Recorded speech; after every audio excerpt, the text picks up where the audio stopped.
Well, who really wants to talk about failure, right? I mean, it's embarrassing. It's embarrassing to say that I had an idea and it didn't work.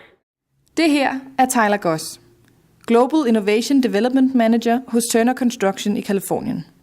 På BIPS-konferencen 2016 var han årets keynote, hvor han holdt indlægget med titlen Learning from Our Mistakes.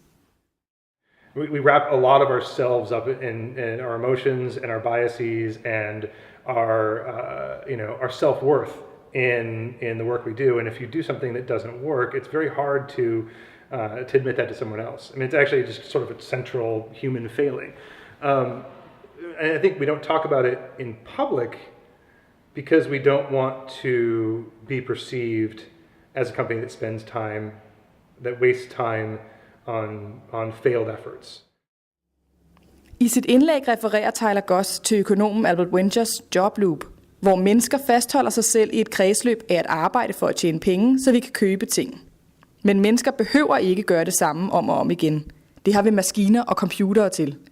I stedet burde vi fokusere på et kredsløb af at lære og skabe og dele det, vi har lært. Ifølge Tyler Goss er det menneskets sande kald.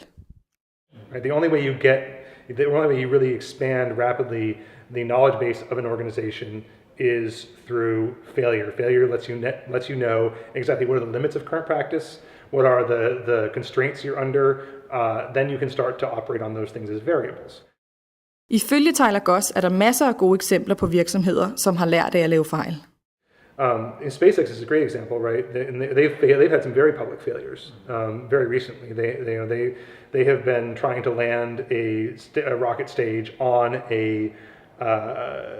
a barge in the middle of the Atlantic Ocean in high seas for 2 years, right? And they had 5 or 6 very public failures where the thing blew up very dramatically.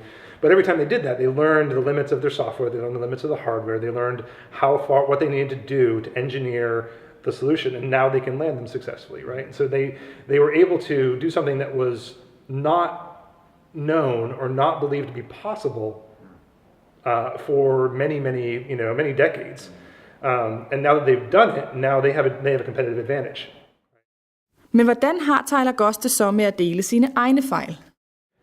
My whole point and what I've been trying to do for the last 6 months is to start talking about Turner's failures. I still find it very hard to talk about where I failed, even though I'm sitting here telling everyone we should be talking about these things.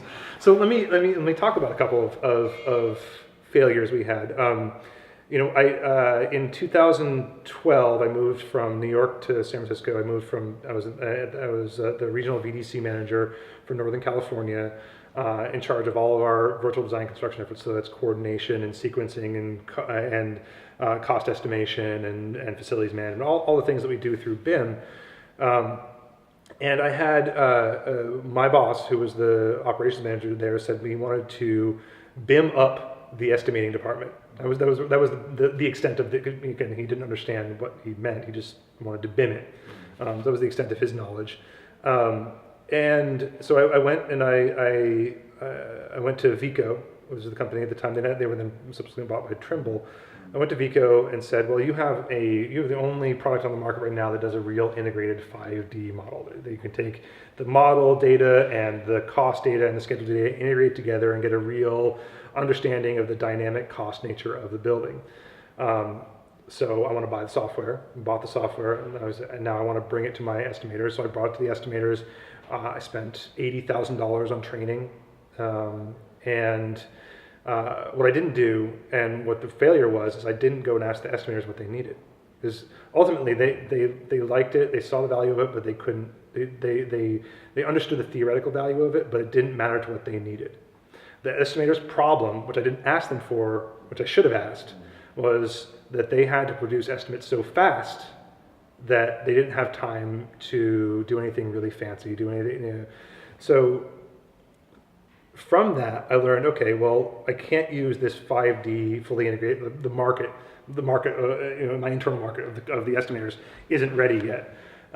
So I can't use this really robust 5D solution. I need to find some other way to do this. And if the thing that they need is speed, I need to find a way to serve them quantities faster so they can do the modeling effort. And that sort of it made me realize, okay, I should just let the machine do what the machine is good at, which is counting. let the people do what they're good at, which is building the logic of the model. So I went and out and bought a different piece of software called Celebri, which was much more lightweight, was able to do rapid iterative estimates. I could, once I set the logic of the quantity takeoff, every time we got a new model from the architect, we could pull the quantities and have them, to the estimator immediately. And that ended up being successful, ended up being adopted, because I realized that I was approaching it. I didn't really think about what the problem was first.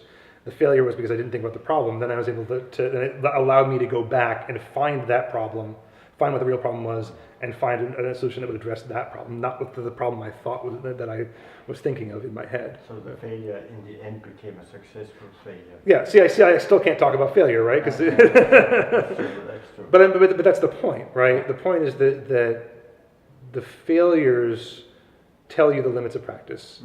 Then you can start to expand from that. You can say, okay, I can't do it with this system. I can't do it with this platform. I can't do, or the market's not ready. The customer's not ready.